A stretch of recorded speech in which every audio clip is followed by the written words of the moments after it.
All right, so for this next one, we're looking at visually balanced lists. And basically what I mean by that is we want to make sure that all of our list items essentially are the same length. They don't have to be exact, but we want them roughly the same length.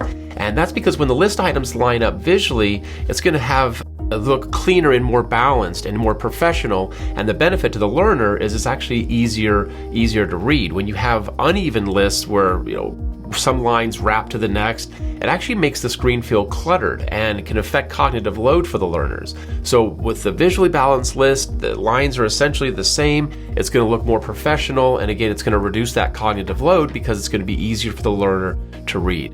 Now, this probably matters more for storyline because you've got that fixed size slide, the fixed slide size, and you don't have that responsive nature of Rise, but essentially it works for both, and here's how it works.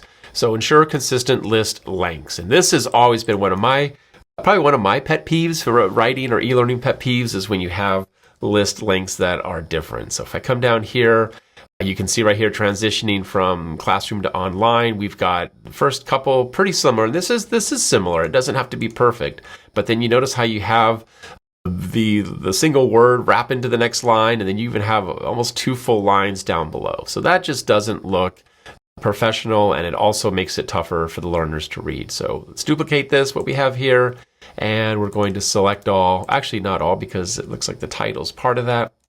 So I'm just going to select my list items, drop that prompt in there, and rewrite the list items so they're similar in length for visual balance and readability. So we'll give that a second.